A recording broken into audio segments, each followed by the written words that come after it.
Cuando uno sabe que algo que le han encargado está destinado al fracaso, titubea, vacila, inventa excusas para evitar ponerse manos a la obra. Y es comprensible, nadie quiere ser un chivo expiatorio.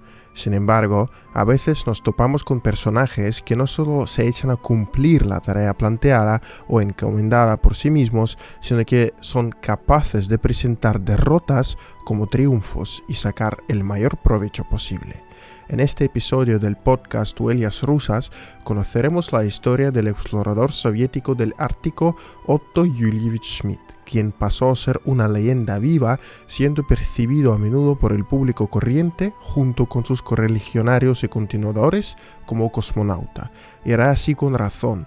Incluso hoy día meterse en el desierto polar con miles de toneladas de hielo que se extienden hasta detrás del horizonte y no tener a nadie con quien hablar, podría desalentar a cualquiera. Sin embargo, Schmidt y otros científicos eran imparables en su afán de abrazar la inmensidad del Ártico. Sí, lo hacían también con fines puramente estatales. La Unión Soviética necesitaba forjar su presencia en esa región que en aquel entonces estaba prácticamente despoblada, más aún teniendo en cuenta los esfuerzos similares de otros países. Pero en esta historia intentaremos reducir al mínimo los pasajes geopolíticos y nos focalizaremos en lo personal para poder sentir una pizca de esta aureola ártica que agarra a tantos con sus pinzas congeladoras y no los suelta hasta que se rindan y queden enamorados de ella. Otto Yulievich Schmidt nació en 1891 en lo que hoy es la ciudad bielorrusa de Mogilov, muy pero muy lejana del vacío ártico. Procedía de una familia mixta. El padre tenía raíces alemanas, la madre provenía de Letonia. Los familiares no tardaron en descubrir la curiosidad omnipenetrante de Otto y pronto el abuelo propuso enviar a su nieto a estudiar en un liceo. Ya en la Universidad de Kiev, Schmidt compuso una lista de libros que a su juicio debía leer para poder ostentar el título de científico. Me puse a calcular, al fin y al cabo yo era matemático, resultó que tardaría 1000 años en completar todo lo que había planeado. Es imposible vivir 1000 años y es imposible saberlo todo. Con dolor en el alma empecé a tachar cosas que eran interesantes y necesarias, pero de las que podía prescindir. Me quedé solo con aquellas cosas en las cuales no podía imaginar mi camino en la ciencia. Volví a contar, todavía faltaban 250 años, escribía Otto Yulievich en sus memorias. Tras la caída del régimen monárquico en Rusia y las dos revoluciones de 1917, Schmidt consiguió lo más importante. No se dejó arrastrar por las emociones y supo encontrar un lugar para sí mismo con el fin de, básicamente, de seguir viviendo. Algunas fuentes hablan de que incluso trabajó como economista para el gobierno provisional y luego pasó a ser un funcionario ya en los comienzos de la joven república bolchevique. Igual, Schmidt no olvidó apuntarse a las filas del partido de Lenin. Sin embargo, la ciencia seguía siendo el núcleo de su vida, su pan de cada día. Así, el futuro académico, que empezó a publicar trabajos científicos una vez concluidos los estudios universitarios, participó en la elaboración de la reforma educativa. Ahora suena banal y trillado, pero en aquel momento el joven Estado soviético tenía delante un reto: reincorporar a la vida normal a miles y miles de jóvenes que vagabundeaban por las calles.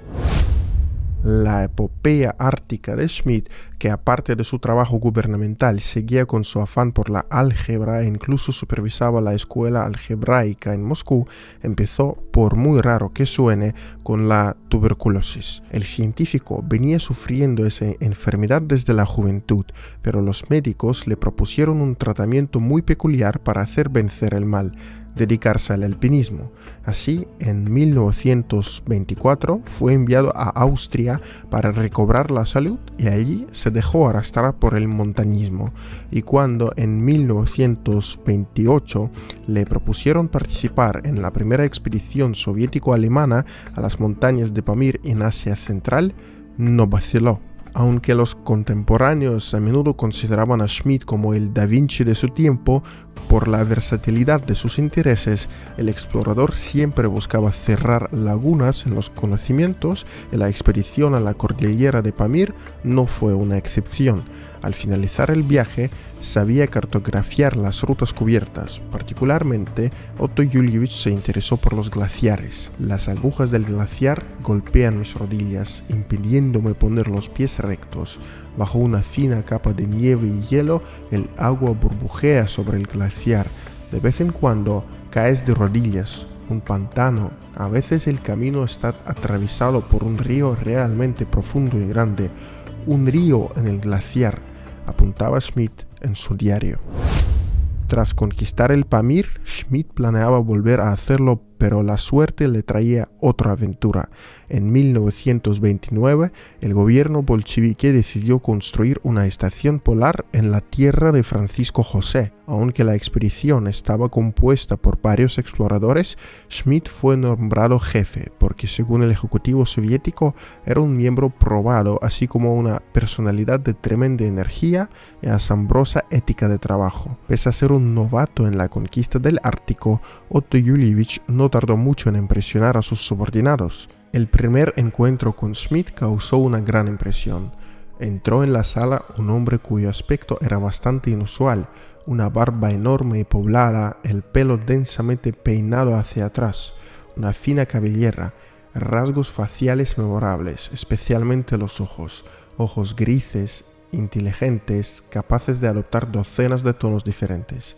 En cuanto Schmidt entró en la habitación, uno tuvo la sensación de que aquel hombre lo sabía todo, lo comprendía todo, sabía cómo hacerlo todo, describía Ernst Krenkel, uno de aquellos investigadores experimentados puestos bajo el comando de Schmidt. De ahí en adelante, Schmidt cayó preso del Ártico, cuya parte occidental ya estaba suficientemente explorada como para que los científicos soviéticos osaran plantear la meta de emprender una expedición hacia el este, partiendo así lo que hoy se conoce como la Ruta Marítima del Norte, o SMP por sus siglas en ruso. Los preparativos para el viaje duraron unos 2 años. Finalmente, el 28 de julio de 1932, el vapor de clase rompehielos Alexander Sibirakov partió desde el puerto de Arjángelsk para convertirse en la primera nave que cubrió la ruta marítima del norte hasta alcanzar el lejano oriente en una única navegación. Había sido un sueño inalcanzable para los marineros durante años. Sí, en el pasado hubo intentos similares. Por ejemplo, la expedición del sueco Adolf Nordenskjöld pasó toda la ruta, pero no lo pudo hacer de un tirón por las condiciones meteorológicas, porque tuvo que hibernar y recién después continuar con el viaje que pasó a la historia. Cuando me puse a estudiar los pormenores de la travesía de Alexander Sibirakov, tropecé con un gran problema, la imposibilidad de meterlo todo en un episodio sobre Otto Julievich Schmidt, y es que el propio barco Alexander Sibirakov merece un episodio aparte. Construida en astilleros británicos y botada en 1909, esta nave, cuyas prestaciones eran muy limitadas frente a los omnipotentes rompehielos rusos de propulsión nuclear que surcan hoy el vacío ártico, acabó siendo hundida en una batalla desigual por el crucero pesado alemán Almirante Seir durante la Gran Guerra Patria. Pero volvamos al viaje de Schmidt. Lo primero que hay que mencionar es la confianza de Otto Julievich en que todo saldría bien. ¿O qué otra manera hay para explicar que a bordo se encontraran asientos para pintores, periodistas, fotógrafos, operadores y directores de cine? Pero tener a esas personas, por muy inútiles que pudieran parecer a primera vista, era razonable, porque cualquier hazaña debe ser detenidamente documentada. En primer lugar, para servir de prueba de que la meta se cumplió; en segundo lugar, para divulgar la historia del hito; y finalmente, y quizá más importante, para poder crear un mito con toques semiliterarios, mantenerlo a flote e eternizarlo para las generaciones futuras. Pero el problema era otro. Por mucho que enaltezcamos a Schmidt, hay que reconocer que era un aventurero de verdad y que ponía en riesgo la vida de compañeros de viaje a sabiendas. Aunque Alexander Sibirakov era un vapor rompehielos, su potencia no llegaba ni de lejos a la que tiene que tener un rompehielos contemporáneo. Así contaba con unos 2.000 caballos de vapor, mientras que la potencia de algunos rompehielos nucleares de hoy es de unos 75.000 caballos de vapor o más. Encima, la tripulación no disponía de herramientas hidrometeorológicas, por lo que en cierta medida iban a ciegas, porque el hielo marino los podía tomar por sorpresa en cualquier momento. Bajo el mando del capitán Vladimir Voronin, considerado como el mejor capitán polar de toda la URSS, la expedición iba viento en popa, siendo la primera en circunnavegar el archipiélago de la Tierra del Norte desde el lado septentrional, porque la otra vía estaba llena de hielo. La siguiente vez que la humanidad pudo hacerlo, recién en 1995. Cuando el Sibirakov alcanzó el mar de Chukotka, empezaron a caer las desgracias. El barco chocó contra un enemigo fuertemente armado, el hielo perpetuo. El revestimiento de la nave apenas aguantaba y los marineros volaban el hielo con explosivos. El hielo era nuestro enemigo y cuanto más dura era la lucha contra él, más lo odiábamos, remarcaba el explorador Vladimir Wiese, participante de la expedición. El 10 de septiembre, la tripulación de Sibirakov se vio sacudida por un fuerte estruendo. Varias palas de la hélice se dañaron y el barco se inmovilizó. Los tripulantes tardaron varios días en reparaciones, teniendo que cambiar las palas bajo condiciones extremas. Para que lo anterior fuese realidad, los participantes de la expedición hicieron lo impensable. Movieron 400 toneladas de carga a la proa del barco para poder elevar la popa varios metros y cambiar las palas. La emergencia comenzó. Todos los miembros de la expedición, divididos en 2 brigadas, se convirtieron en cargadores. Cada brigada trabajaba 6 horas y la recarga se prolongaba sin descanso día y noche. El trabajo era frenético hasta la extenuación. A muchos se les doblaban las piernas bajo el peso inusual, les temblaban las manos, el corazón empezaba a latir frenéticamente, la falta de aliento se apoderaba de ellos, pero nadie se rendía. Todos comprendían que se trataba del honor de la expedición. Si el trabajo no podía completarse en el menor tiempo posible, antes de que el agua comenzara a congelarse o una tormenta causara problemas, entonces el Sibirakov no llegaría al Océano Pacífico en una sola navegación. Al finalizar el segundo día, las 400 toneladas estaban en la proa, escribía Wiese.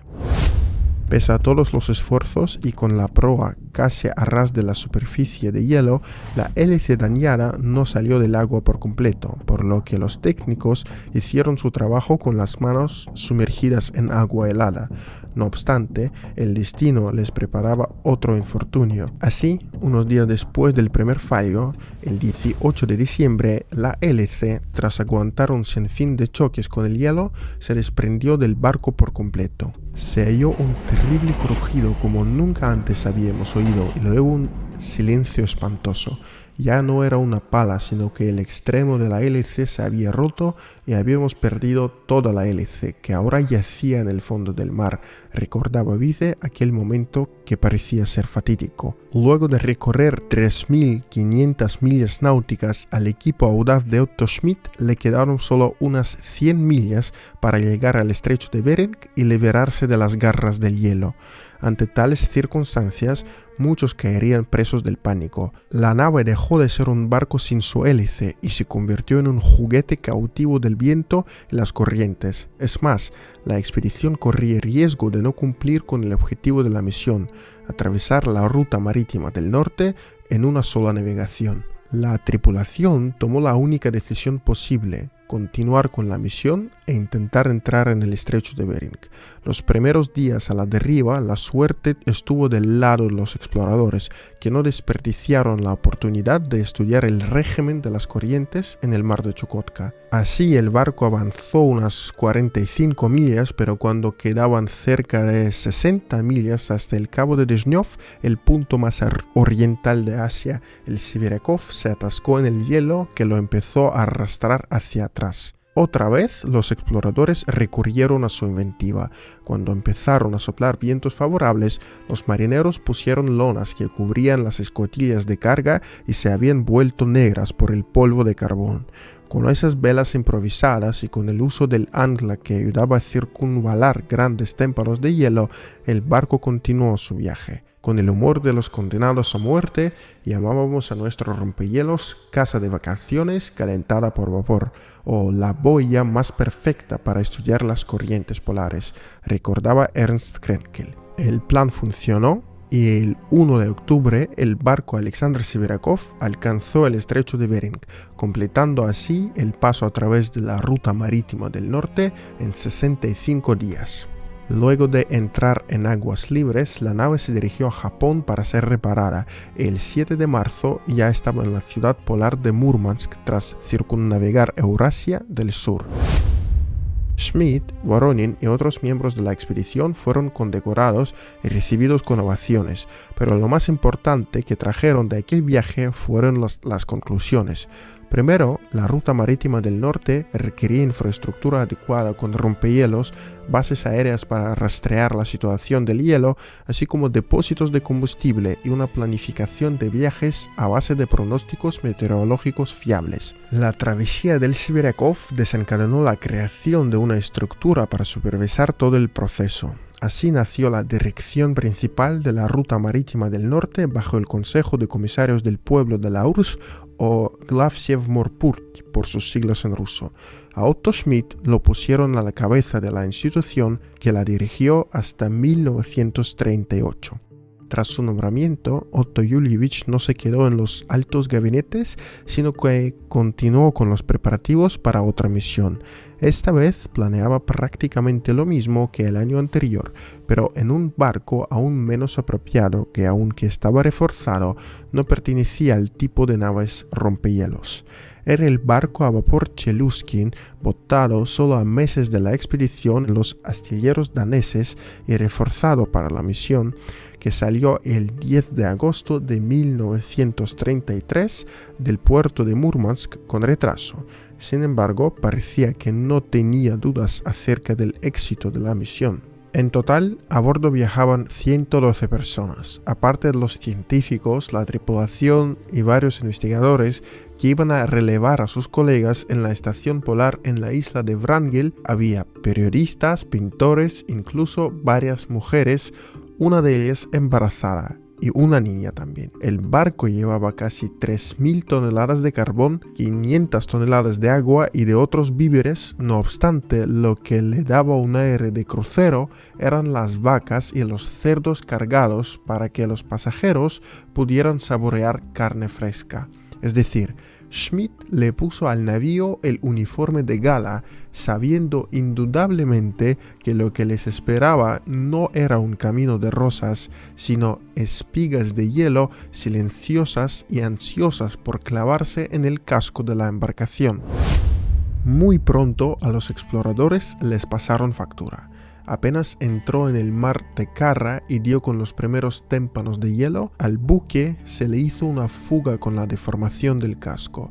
El capitán Voronin, que era el único marinero que aceptó navegar el Cheluskin, incluso propuso volver a Murmansk, pero la tripulación afortunadamente logró tapar la filtración y la nave siguió hacia la meta en algunas partes del trayecto con la ayuda de rompehielos. En el mar de Kara, el número de viajeros aumentó. Nació una niña. Sin embargo, la alegría se desvaneció rápidamente.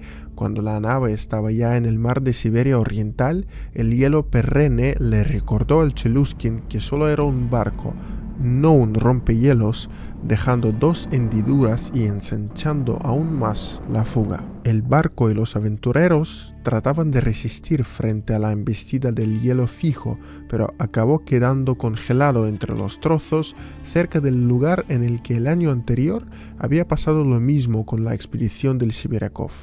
Durante más de un mes estuvieron en manos de las corrientes, pero curiosamente la deriva les llevó hasta la entrada en el estrecho de Bering el 4 de noviembre. La tripulación tuvo tiempo para enviar un mensaje a Moscú 2 días después, precisando que les quedaban unos 20 kilómetros hasta aguas libres. Y mientras el país empezaba a celebrar el triunfo, el Cheluskin nunca llegó a salir del cautiverio de hielo que empezó a arrastrar la nave hacia atrás hasta el mar de Chukotka. Durante 3 meses más, la expedición estuvo a la deriva, pero los témpanos apretaban cada vez con más fuerza el frágil casco del barco. Ni siquiera el rompehielos Lizke podía echarle la mano. Así, el 13 de febrero de 1934, la breve historia de navegación del Cheluskin llegó a su fin. El barco se hundió ante la ofensiva de hielo, pero fue un naufragio atípico, sin pánico y a sangre fría. Se salvaron las 104 personas que iban a bordo, incluidas 10 mujeres y 2 niños, que pasaron 2 meses en un témpano. Antes, 8 miembros de la expedición habían abandonado la misión por complicaciones de salud. Falleció solo un hombre que se atascó en la cubierta y terminó aplastado por un barril. La descarga se llevó a cabo de forma extremadamente disciplinada. No hubo ni una sola manifestación de pánico, ni una sola ruptura del orden, apuntó Schmidt, ni siquiera sabiendo que lo que ocurriría después sería una de las primeras epopeyas de la mitología soviética. Una vez en el hielo, la expedición no se perdió e empezó a equipar su nuevo hábitat. Aparte de instalar el campamento, fue levantada una barraca de madera, una panadería y, como dictaba el tiempo en aquel entonces, salía el periódico mural "No nos rendimos". Pero lo más importante era habilitar una pista de despegue y aterrizaje improvisada para los aviones que vendrían a rescatar a la expedición. Eso no lo ponían en duda. Y mientras los mejores pilotos árticos buscaban a los viajeros del barco hundido, la vida en el campamento de los Cheluskinsky bullía a su propio ritmo. Fue allí donde la estrella de Otto Julievich Schmidt alcanzó su cúspide. Supo ser el pilar de un puñado de personas en un témpano en medio de la nada helada. En el gran bloque de hielo, Schmidt continuó impartiendo clases a los tripulantes. Este curso de enseñanza rápida había empezado ya a bordo del Cheluskin. Entre el personal técnico de la nave había varios personajes que apenas podían leer y solo sabían sumar y restar. Tras meses de viaje ya navegaban a nivel básico en el mundo del álgebra, la geometría, la historia, la geografía y la filosofía. Por las noches, a la luz de las lámparas de parafina, los miembros de la expedición, navegantes, marineros y fogoneros se reunían en el salón. El acervo de conocimientos y su profundidad parecían inagotables en Otto Julievich. Podía responder a cualquier pregunta y los intentos de dejarle perplejo eran en vano. Siempre recibíamos una sonrisa cálida y muy amable y una respuesta precisa y exhaustiva, recordaba uno de los marineros. Las clases de Schmidt eran una especie de descanso de la rutina diaria. Los Cheluskinsky reparaban carpas, cocinaban, hacían trabajo científico y calculaban las coordenadas de su campamento, porque el témpano seguía a la deriva y, obviamente, cada día limpiaban la pista que estaba constantemente nevada.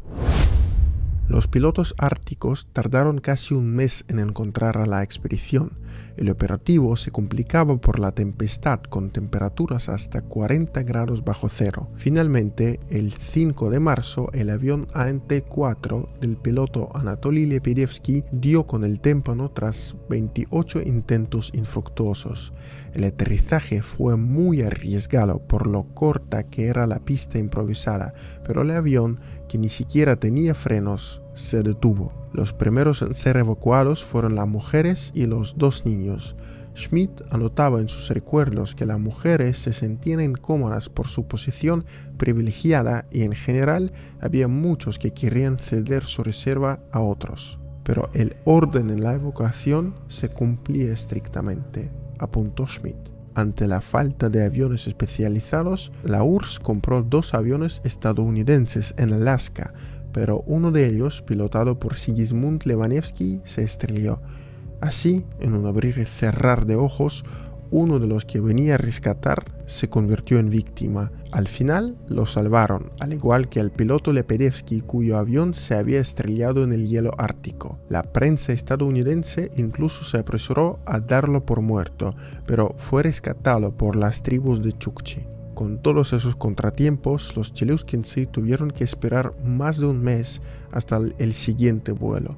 Finalmente, los pilotos Mikhail Vodopianov, Ivan Doronin, Nikolai Kamanin, Vasily Molokov, Mavriki Slepnev trasladaron a todos los miembros de la expedición de vuelta a tierra firme en el poblado de Vankarem.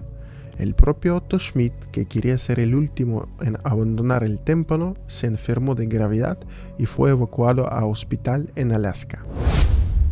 Luego empezaron los festejos. Tras llegar a la ciudad de Vladivostok, toda la expedición embarcó un tren especial para recorrer el país que parecía estar engullido por completo por las llamas de Chuluskomanía. En cada estación importante los esperaban con mítines solemnes y aplausos hasta que llegaron a Moscú, donde se dieron un baño de multitudes con una recepción al estilo del triunfo romano. El gobierno soviético, que hizo una campaña publicitaria sin precedentes, condecoró a los pilotos que participaron en el rescate con las primeras medallas de héroe de la URSS. Y es que nadie fue echado al olvido. Todos los miembros de la expedición, menos 2 niñas, recibieron altos premios. Entre los galardonados figuraban incluso 2 estadounidenses que ayudaron a los pilotos en el mantenimiento de las aeronaves. En 1934 se puso de moda en la URSS el nombre de Oyushminalt, que significaba Otto Yulievich Schmidt en un témpano de hielo. Calles, granjas colectivas, grupos de pioneros y conjuntos de dulces recibieron nombres en honor de los Cheluskinsi. Para ir terminando este largo episodio, aclaremos una vez más. La URSS transformó un gran fracaso en una historia de éxito. Y es que si nos ponemos a analizar lo ocurrido con rigor económico, la historia del Cheluskin fue un fiasco. Un barco moderno, no apto para navegar en las aguas árticas sin ayuda de rompehielos, se hundió sobrecargado en medio de la nada sin llegar a destino. Otros podrían acabar fusilados, pero Schmidt y sus correligionarios tuvieron suerte.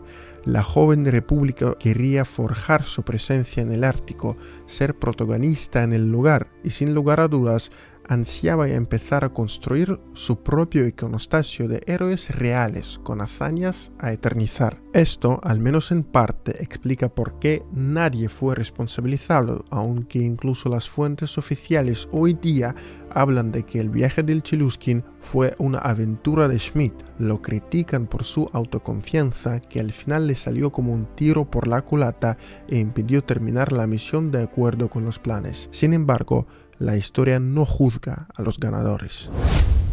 Tras la epopeya del Cheluskin, la estrella de Schmidt seguía brillando, pero poco a poco se fue desvaneciendo porque la cadena soviética de héroes seguía estampando a nuevos ídolos. Schmidt ya no participaba en misiones peligrosas por complicaciones de salud. En 1937 organizó la primera expedición polar a la deriva del mundo cerca del Polo Norte y entregó el puesto de jefe soviético en el Ártico al explorador Iván Papanin. Afortunadamente, Schmidt sobrevivió a las purgas de Stalin y siguió con el trabajo científico para cumplir su meta de la infancia de devorar el mayor número posible de libros. En los últimos años desarrolló una nueva teoría cosmogónica sobre la formación de planetas del sistema solar. El científico sugería que los planetas se habrían formado con las partículas que quedaron tras el paso del Sol vía una nube de gas y polvo. Entre cálculos, discusiones y el deseo de volver al Ártico, Otto Yulievich Schmidt murió en septiembre de 1956, más de 2 décadas después de su salto a la fama.